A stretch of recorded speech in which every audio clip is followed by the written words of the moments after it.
भागवत भगवान की जय। श्रीमद् भागवत महापुराण की जय। गुरुर्ब्रह्मा गुरुर्विष्णु गुरुर्देव महेश्वरा, गुरुर् साक्षात् परब्रह्मा तस्मै श्री गुरुवे नमः। अखण्डमण्डलाकारं व्याप्तं येन चराचरं तत्पदं दर्शितं नैनं तस्मै श्रीगुरुवे नमः। जय जय श्री राधारमण, जय जय नवल किशोर, जय गोपी चित चोर प्रभु, जय जय माखन चोर। बोले बांके बिहारी लाल की जय। सज्जनों, आजकल हम लोग समझते हैं कि कौरव पांडव मर गए, लेकिन जनमानस को बताना चाहता हूं, मेरी माता बहन भाई सभी बड़े ध्यान के साथ में सुने। कौरव और पांडवों की मृत्यु नहीं हुई। कौरव और पांडव आज भी जिंदे हैं। कौरव और पांडव जो हैं आज भी इस समाज में जिंदे हैं। कौरव क्या हैं, पांडव क्या हैं? कौरव किस घर में जिंदे हैं, पांडव किस घर में जिंदे हैं? कौरव जो हैं, जिस व्यक्ति के अंदर अधर्म की भावना है, जिस व्यक्ति के अंदर दूसरे के धन को हड़पने की भावना है, जिस व्यक्ति के अंदर ईर्ष्या भाव है, जिस व्यक्ति के अंदर दुराचारता की भावना है, हीन भावना है, ईर्ष्या की भावना है, घृणा की भावना है, वो कौरव है। और दुर्योधन, दुशासन आदि जैसा वो कौरव हमेशा अनर्थ करता है। मन ही कौरव है, मन ही पांडव है। जिस मन और बुद्धि में धर्म आता है, जिस मन में धर्म का भाव बना रहता है, ठाकुर जी के प्रति जो प्रीति, ठाकुर जी के प्रति जो लगाव, गोविंद के प्रति जो भाव रखता है, गोविंद के चरणों में जो प्रीति रखता है, वो पांडव हैं, वो आज भी जिंदे हैं। कहने का भाव मेरा ये है कि जो धर्म से विमुख है वो कौरव है। जिनके मन में धर्म की भावना को लेकर के तरह तरह के विचार रहते हैं, जो भगवान पे भरोसा नहीं करते, भगवान पे विश्वास नहीं करते, ना ही तो वो अपने कर्म में निष्ठावान रहते, और ईर्ष्यावादी होकर के, घृणावादी होकर के अत्याचार, दुराचार, खल, कामी, क्रोधी भाव में रहते हैं। उनके मन में हमेशा के लिए कौरव रूपी जो दुर्योधन है, कौरव रूपी जो दुशासन है, वो सज्जनों जिंदा है। और जिस मन में, जिस व्यक्ति के मन में धर्म के प्रति भाव रहता है, धर्म के प्रति आस्था रहती है, तीर्थों के प्रति आस्था रहती है, सम्मान बड़ों का बना रहता है मन में, साधु संतों का सम्मान बना रहता है, देश का सम्मान बना रहता है, राष्ट्र हित की जिसकी भावना रहती है, समाज कल्याण की जिसकी भावना रहती है, जो परोपकार करता है, परोपकार में जिसका मन लगा रहता है, वो ही पांडव है। तो ध्यान से सुने आप लोग, कौरव और पांडव कौन है? ये मन ही कौरव है और मन ही पांडव है, और मन अभी जीवित है। अगर हम लोग समाज के प्रति भला कार्य कर रहे हैं, जो व्यक्ति समाज के प्रति भला कार्य करता है वो पांडव हैं, और जो समाज के प्रति दुर्व्यवहार करता है, समाज के प्रति जो अत्याचार की भावना रखता है, समाज के प्रति जो घृणा रखता है, जो हिंदू सनातन धर्म के ऊपर गलत गलत टिप्पणियां बना करके छोड़ता है, गलत विचार रखता है हिंदू सनातन धर्म के प्रति, वो ही इस दुनिया में कौरव है, वही दुर्योधन और दुशासन है। जिन्होंने कभी सत्संग नहीं किया, जिन्होंने कभी मंदिर में जाकर के ढोक नहीं लगाई, बिन सत्संग विवेक ना होई, बिना सत्संग के सज्जन विवेक नहीं होता, इसलिए सत्संग जरूरी है। और जिन्होंने सत्संग किया है वो जानते हैं, जिन्होंने सत्संग में जिनका भाव रहता है, सत्संग में जिनका मन रहता है, वो पांडव हैं। और सत्संग से विमुख जो होते हैं, जिनका मन सत्संग में नहीं लगता, जिनका मन कीर्तन में नहीं लगता, जिनका मन भगवान के कार्य में नहीं लगता, जिनका मन गोविंद की सेवा में नहीं लगता, वो इस दुनिया में कौरव हैं। जिनका मन गोविंद के चरणों में लगता है वो इस दुनिया के पांडव हैं, क्योंकि पांडवों का मन जो है वो हमेशा भगवान के चरणों में लगा रहा। दुर्योधन ने 100-200 बार भगवान का कम से कम दर्शन किया होगा, लेकिन भगवान का दर्शन करने पर भी दुर्योधन के अंदर विवेक नहीं आया, फिर भी भगवान से ईर्ष्या करता रहा, भगवान की महिमा को नहीं जान पाया। कारण क्या है? उसे सत्संग नहीं मिला। यदि वो सत्संग में जाता, यदि वो सत्संग में बैठता, यदि संतों के चरणों की वो रति, वो प्रीति रखता, संतों के चरणों में वो भाव रखता, तो निश्चित ही वो ठाकुर जी की महिमा को जानता, वो धर्म की महिमा को जानता, वो शास्त्रों की महिमा को जानता, वो मेरे द्वारकाधीश की महिमा को जानता। सत्संग में कभी गया नहीं, तो सत्संग में जो व्यक्ति कभी गया नहीं है, सत्संग में जिसका कभी मन नहीं लगता, सत्संग में अगर जाने की कहो तो तरह तरह की जो बात बनाता है, तरह तरह के जो महाराज बहाने लगाता है, और जो 4 लोगों से भी कहता है कि क्या है सत्संग में, क्या जाना सत्संग में, ध्यान देना, ना तो उसने सत्संग की महिमा को जाना, और वही इस दुनिया में दुर्योधन दुशासन आदि बनकर के घूम रहा है। जिसका मन सत्संग में लगता है, जो भगवान के चरणों में प्रीति रखता है, जिसका मन धर्म कार्यों में रखता है, जो धर्म के कार्यों में अपने परिवार को लगाता है, वही इस दुनिया का सबसे बड़ा पांडव रूपी कृष्ण भक्त है। प्यार से को राधे राधे। सज्जनों, एक है सुनीति और एक है सुरुचि। ये सुरुचि और सुनीति कौन है? मैं तो कहूं एक है कौरव और एक है पांडव। ये सुनीति जो है ये ध्रुव की माता है, और सुनीति ध्रुव की माता है, और सुरुचि जो है वो उत्तम की माता है, और उत्तम का अर्थ होता है उत्तदंड। ध्यान दें आप, सुनीति वेद की नीति पे चलती है, सुनीति शास्त्र की नीति पे चलती है, सुनीति धर्म को मानती है, सुनीति सत्संग को मानती है, सुनीति सत्संग में जाती है, सुनीति गोविंद के प्रति भाव रखती है। सुनीति का मतलब क्या है?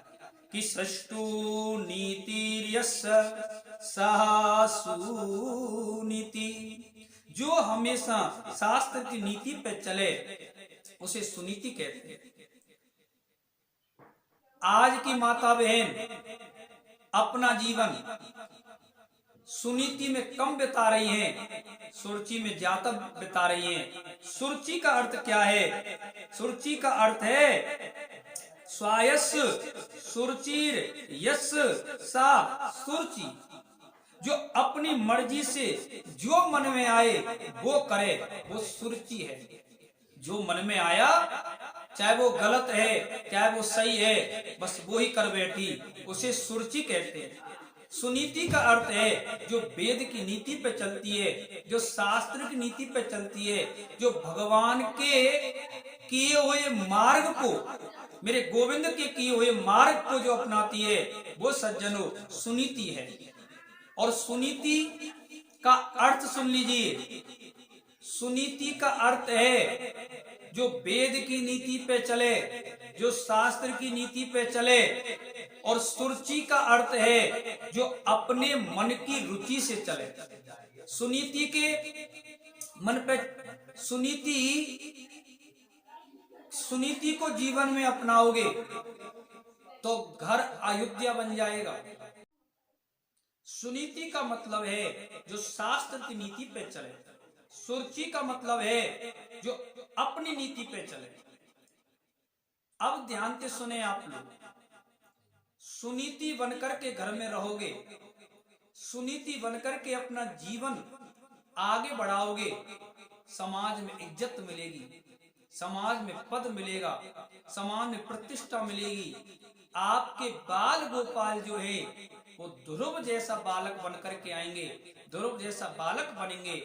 और ध्रुव जैसा बालक जिस घर में जन्म ले लेता है वो घर अयोध्या बन जाता है, वो घर पवित्र और पावन हो जाता है, वो कुल पवित्र और पावन हो जाता है। अपना ही कल्याण नहीं, ध्रुव जैसा बालक तो सात सात पीढ़ी का कल्याण कर देता है, सात सात पीढ़ी का उद्धार कर देता है। ये किसके लिए है? ये सुनीति के लिए है। अरे सुनीति बनकर के जीवन जियो। आज की 90% माता बहन सुरुचि बनी हुई है, जो मन में आया सो कर दिया, चाहे वो धर्म के खिलाफ है, चाहे धर्म के विरुद्ध है, शास्त्र की मर्यादा को लांघ रही है। ध्यान से सुनना, जो शास्त्र की मर्यादा में नहीं रहती, जो सुरुचि हैं, जो अपने मन की इच्छा में रहती हैं, जो अपने मन की इच्छा से जो करती हैं, जो मन में आए सो कर देती हैं, उनके घर में बालक जन्म लेगा, वो बालक ही उत्तम बन के आएगा, यानी वो जीवन में उत्दंड आएगा। कैसा उत्दंड? अनेक प्रकार के कष्ट आएंगे, अनेक प्रकार की महाराज बीमारी हारी आएंगी, अनेक प्रकार की महाराज जीवन में बाधाएं आएंगी, कुल का पतन हो जाएगा, कुल का नाश हो जाएगा, और न इस लोक में सुख पाओगे न परलोक में सुख पाओगे। सुरुचि बनकर के जो अपना जीवन जीती हैं, सुरुचि कलेश में निकल जाता है समय। सुरुचि बनकर के जो जीवन जी रहे हैं उनका जीवन कलेश में निकल जाता है, उनका जीवन किले में निकल जाता है, उनका जीवन ऐसे बर्बाद हो जाता है। अरे पुनरपि जनरम पुनरपि मरणम पुनरपि जननी जट्टे सेनम, जैसे संसार में आए वैसे ही चले गए, और बार बार जन्म लेना और बार बार मरना, यही महाराज भोगना पड़ता है। इसलिए मैं कहता हूं कि सुनीति बनकर के जीवन जियो, सुरुचि बनकर के जीवन मत जियो। आज की माता बहन सुरुचि बनकर के जीवन जी रही है 90%। तो जो सुरुचि बनकर के जीवन जी रही है, सुरुचि क्या है? अरे न खाने का ध्यान, न पीने का ध्यान, न सोने का ज्ञान, न हमारा प्रातः जगने का ज्ञान। तो सुरुचि का अर्थ है जो मन में आया सो कर दिया। सुरुचि का अर्थ है जो हमारी रुचि कहेगी वो हमने कर दिया, चाहे भले ते खाना शुद्ध शाकाहारी हो या ना हो, फिर भी उसे खा रहे हैं। आप विचार करिए, जो माताएं बहन सुरुचि बनकर के जीवन जी रही हैं, उनके बच्चे कभी सतोगुणी हो सकते हैं, उनके बच्चे कभी संस्कारवान हो सकते हैं। वो अपना भी पतन कर रही हैं, अपने बाल गोपालों का भी पतन कर रही हैं, वो कुल का पतन कर रही हैं। और सुनीति बनकर के जो माता बहन अपना जीवन जी रही है, निश्चित ही उस घर में संस्कारवान बालक होगा, संस्कारवान बालक आएगा। सज्जन, एक छोटी सी कथा सुनीति की और सुरुचि की कहूंगी। एक राजा है उत्तानपाद। उत्तानपाद की पहली पत्नी है सुनीति, दूसरी पत्नी है सुरुचि। पहली पत्नी का देश निकाला कर दिया, और दूसरी पत्नी को घर में रख लिया। उत्तान पाद का अर्थ होता है समाज में जिसका ऊंचा पैर है, समाज में जिसका ऊंचा पद है, उसे उत्तान पाद कहते हैं। और हम सभी उत्तान पाद हैं। अरे माँ के गर्भ में तो हम उल्टे रहते हैं। जिसका सिर नीचे पैर ऊपर वो उत्तान पाद है। हम पूरा जगत उत्तान पाद है। और हम सब की दो पत्नी हैं, एक है सुनीति, एक है सुरुचि। सुनीति का परित्याग कर दिया और सुरुचि को घर में रख लिया। यानी राजा ने अच्छाई को निकाल दिया और बुराई को रख लिया। आज का जनमानस यही है।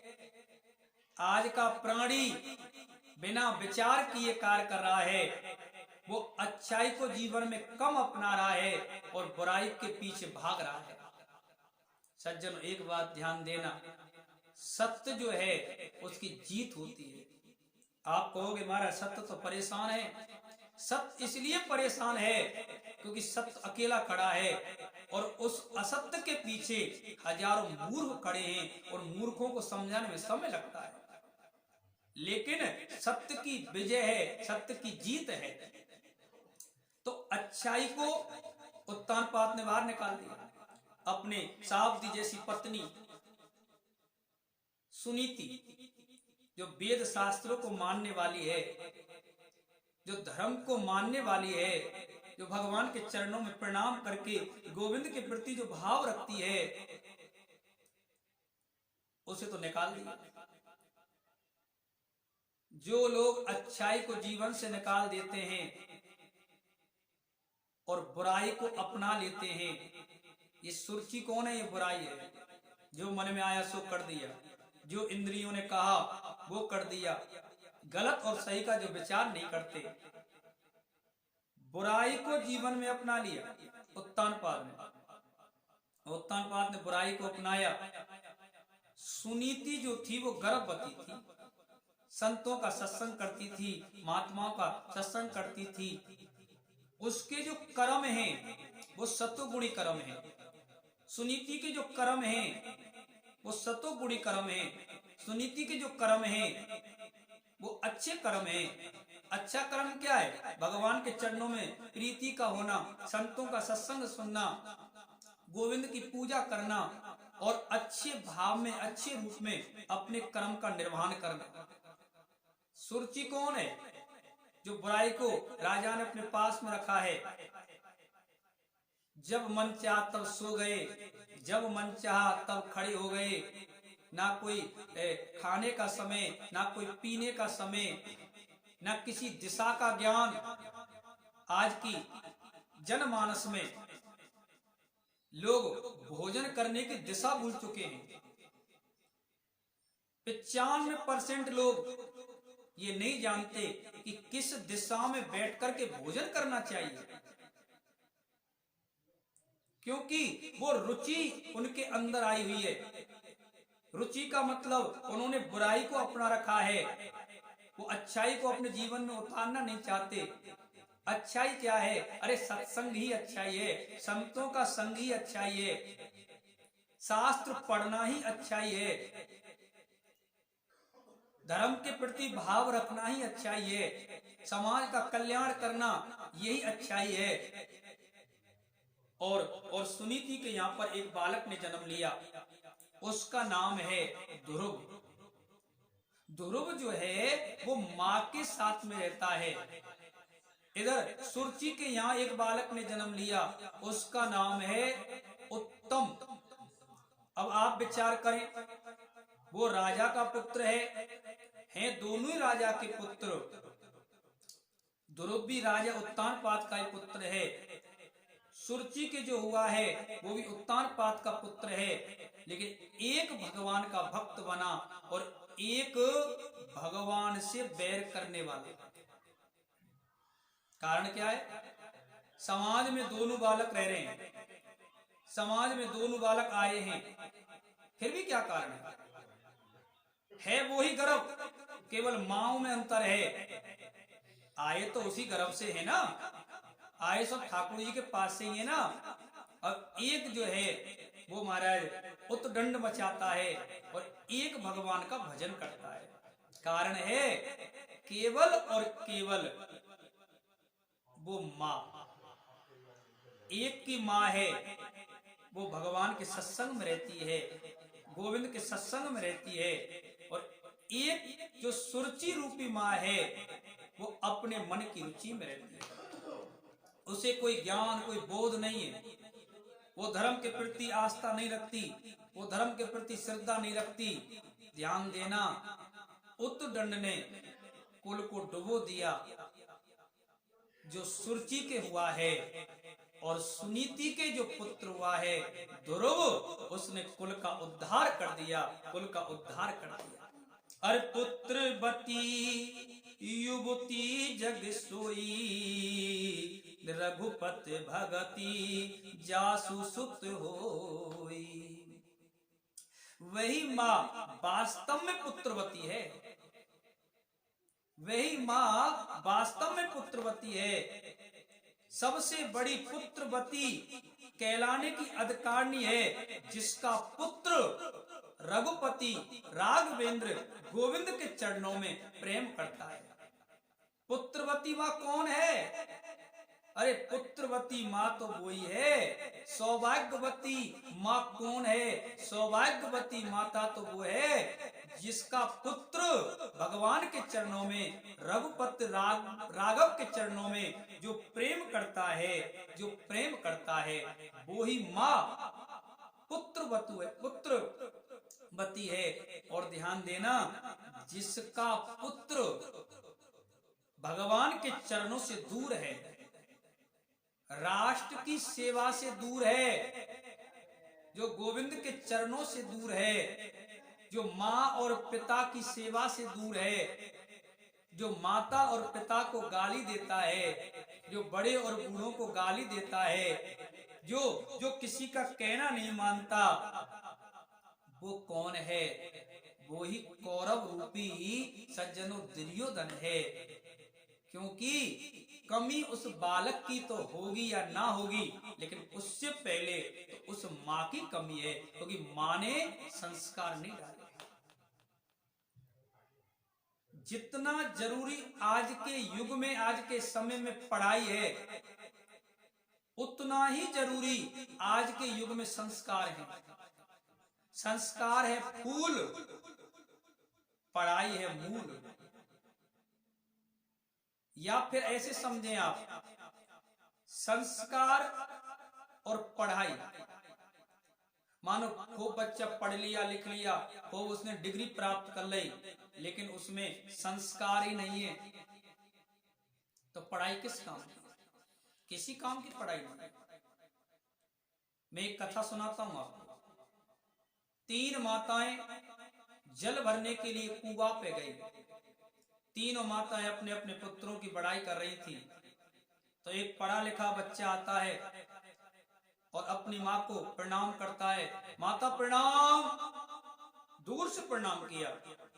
माता ने कहा खुश रहो। फिर दूसरा आता है, वो भी महाराज इंग्लिश में प्रणाम करके जाता है, गुड मॉर्निंग। सुबह का टाइम था, उसने भी आशीर्वाद दिया। तीसरी माता का पुत्र आ रहा है, वो कहता है धिक्कार है इस जीवन को। माँ को देखते हुए कहने लगा, धिक्कार है इस जीवन को कि मेरे होते हुए मेरी माँ इस वजन को उठा रही है। माँ के सर से वो वजन उतार लिया, माँ के सर से जो पानी की जेगर है उसको उतार लिया। वो होता है पुत्र। पढ़े लिखे तीनों हैं, लेकिन पढ़ाई के साथ में संस्कार का होना जरूरी है। आपने केवल पढ़ाई पढ़ाई पढ़ाई पढ़ाई करवाई और संस्कारवान बच्चा नहीं बनाया, तो सज्जनों वो पढ़ाई भी बेकार बन जाएगी। इसके लिए संस्कार जो है वो मूल है और पढ़ाई जो है वो फूल है। अब बिना मूल के फूल खड़ा नहीं हो सकता। इसलिए अपने बालकों को संस्कारवान बनाओ। और ये कौन बना सकती है? एक माँ ही अपने बालक को संस्कारवान बना सकती है। माता यदि चाहे बालक को संत बना दे, माता यदि चाहे बालक को डॉक्टर बना दे, माता यदि चाहे बालक को स्वामी विवेकानंद जैसा ज्ञानी बना दे, माता यदि चाहे बालक को महाराज वैज्ञानिक बना दे, माता यदि चाहे बालक को फौजी बना दे, माता यदि चाहे बालक को सज्जन चोर और डाकू बना दे, क्योंकि माँ जो है वो बालक की प्रथम गुरु है। इसलिए मैं माताएं बहनों से कहना चाहता हूं, सुनीति बनकर के जीवन जियो, और सुरुचि बनकर के अगर जीवन जियोगी तो जीवन तुम्हारा भी बर्बाद हो जाएगा, तुम्हारे परिवार का बर्बाद हो जाएगा, तुम्हारे कुल का नाश हो जाएगा।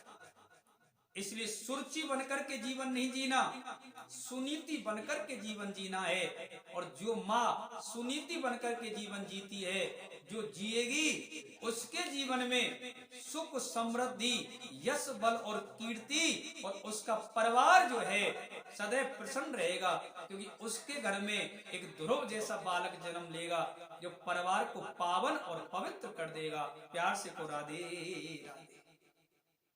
माँ ही बालक की प्रथम गुरु है। बालक पढ़ने के लिए गया, और बालक जब पढ़ने के लिए गया तो बालक एक पेंसिल की चोरी करके लाया। माँ को पता लग गया, माँ ने उसे डांटा नहीं, माँ ने उसे समझाया नहीं, फिर उसने चोरी करी, फिर भी माँ ने नहीं डांटा। बड़ा हो गया 20 साल का, और 20 साल का भी वो चोरी करने लगा। जज साहब की अदालत में पहुंचा,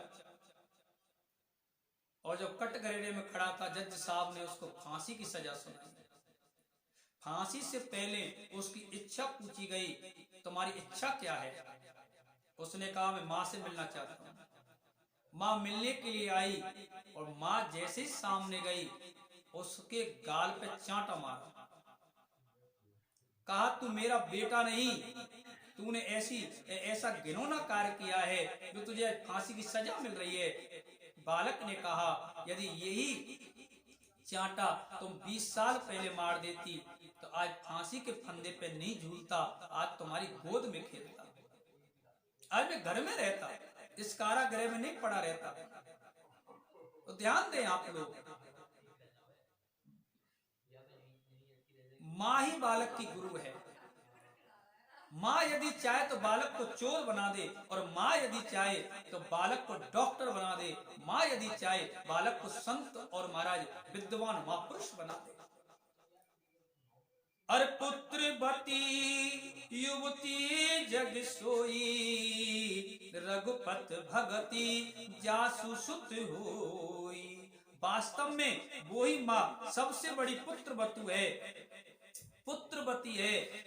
पुत्रवती कहलाने की अधिकारिणी है, जो अपने बालक को संस्कार देती है, संस्कारवान बना देती है।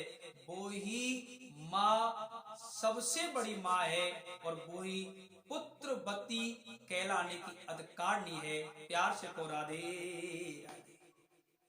ध्रुव के जीवन में एक घटना घटती है, क्योंकि दुष्ट लोग जो हैं वो भगवान के भक्त का हमेशा अपमान करते हैं, तरह तरह की बात करते हैं। ये ध्रुव जी पिता की गोद में बैठने गए तो सुरचि ने उनको उतार दिया। कहा, मेरे गर्भ से जन्म ले, तब इस गोद में बैठने का अधिकार है तुझे, मेरी कोख से जन्म ले। उतार दिया। उत्तान पाद भी कुछ बोले नहीं। क्यों? क्योंकि उत्तान पाद जो है वो बुराई के साथ में रह रहे हैं। बुराई कौन है? सुरचि तो बुराई है। अरे जैसी संगत वैसी रंगत, जैसा संग करोगे वैसा ही तुम्हारा व्यवहार और स्वभाव बन जाएगा, तुम्हारी बुद्धि काम करने लगेगी। अच्छे लोगों का संग इसलिए बताया है कि अच्छे लोगों का संग करोगे, अच्छे लोगों का साथ करोगे तो तुम्हारा विवेक जो है, तुम्हारी बुद्धि जो है वो जागृत रहेगी, वो अच्छे और बुरे की पहचान कर सकेगी। इसलिए अच्छे लोगों का संग करना ही व्यक्ति के लिए होना चाहिए, आवश्यक है कि अच्छे लोगों का वो साथ करे। गुरु को अपने जीवन में अपनाएं, ठाकुर जी को अपने जीवन में अपनाएं, अपने जीवन में लाएं, संत को अपने जीवन में लाएं, सत्संग को अपने जीवन में लाएं। यही तो अच्छाई है, और इन्हीं अच्छाई से मानव का कल्याण होता है, मानव को भगवान के चरणों की प्राप्ति होती है। बिना गुरु के जीवन नहीं है साहब, बिना गुरु के जीवन व्रत है। ध्रुव जी जब जा रहे थे तो नारद जी को गुरु बनाया कि गुरु बिन भव निधि तरई न कोई, जो विरंच शंकर सम होई। स्वयं भगवान शंकर भी बिना गुरु के कल्याण नहीं कर सकते, इसलिए भगवान शंकर ने भी गुरु माना राम जी को। जीवन में एक गुरु का होना अवश्य आवश्यक है। बिना गुरु के भव सागर पार नहीं हो सकता। ब्रह्मा और शंकर के समान भी यदि कोई ऐश्वर्यशाली है, कोई श्रेष्ठ है, तो भी परमात्मा नहीं मिल सकता। इसलिए गुरु का होना आवश्यक है, गुरु का होना बहुत जरूरी है। गा कहते हैं अंधकार को और रू कहते हैं प्रकाश को। अंधकार से जो प्रकाश में लेकर के चले जाए उसी को तो गुरु कहते हैं। अंधकार से जो प्रकाश में लेकर के चले जाए उसे गुरु कहते हैं। ऐसे व्यक्ति का संग करो, ऐसे व्यक्ति, ऐसे संत, ऐसे महापुरुष को अपने जीवन में लाओ जो अंधकार से प्रकाश में लेके चले जाए। जो आपके हृदय में अंधकार रूपी अज्ञान बैठा है, उस अंधकार रूपी अज्ञान को दूर करके उसमें ज्ञान का दीपक जला दे, उसमें ज्ञान की ज्योत जला दे, जो ज्ञान का प्रकाश भर दे, उसी का नाम गुरु है, उसी को गुरु कहते हैं। प्यार से कहो राधे राधे। कि इतिहास पुराण आदि वेद शास्त्र विधि बिना केवला हेतु की भक्ति उत्पात एव केवलम। बहुत ध्यान दें, ये सुनीति और सुरुचि का जो प्रसंग चल रहा है, इतिहास पुराण वेद शास्त्र विधि के बिना जो मनमुखी भक्ति करते हैं उससे हमेशा उत्पात खड़े होते हैं, भगवान नहीं मिलता। सुनीति वेद की नीति पे चलती है और सुरुचि अपने मनमुखी करती है। तो बहुत माता बहन भाई मंदिर में जाते हैं पूजा पाठ करने के लिए, मनमुखी भक्ति करते हैं, जो मन में आया सो कर दिया। आपने कभी कभी देखा होगा मंदिरों में गर्भगृह की परिक्रमा लगती है तो मंदिर की मूर्ति के पीछे, गर्भगृह की मूर्ति जो है ठाकुर जी की, उसके पीछे खड़े होकर के प्रार्थना करते, नाम करते हैं। अरे भैया, भगवान की पीठ का दर्शन नहीं करना चाहिए। अगर हम भगवान की पीठ का दर्शन करते हैं तो हमारे जितने भी पुण्य हैं वो एक क्षण में नष्ट हो जाते हैं। भगवान का तो चरणों का, भगवान के घुटनों का, भगवान के उदर का, भगवान के वक्ष स्थल का, भगवान के मुखार बिंद का दर्शन करना चाहिए, जो माता देवहूति को भगवान कपिल ने बताया है। तो सुरुचि और सुनीति यही अर्थ है। सुरुचि अपनी मनमुखी कार्य करती है और सुनीति वो हमारा शास्त्रों की नीति के अनुसार कार्य करती है। तो आज की माता बहन ध्यान से सुन लीजिए कि सुनीति बनकर के जीवन जियोगी तो बर्बाद होने से बच जाओगी, अपना पतन बचा लोगी, अपने परिवार का पतन बचा लोगी। इसलिए सुनीति बनकर के जीवन जियो ताकि परिवार का कल्याण हो जाए, परिवार की भलाई हो जाए और गोविंद की प्राप्ति हो जाए। इसलिए सुनीति बनकर के जीवन जियो, ना कि सुरुचि बनकर के। आज की कथा यहीं पर विश्राम करता हूँ। प्यार से को राधे।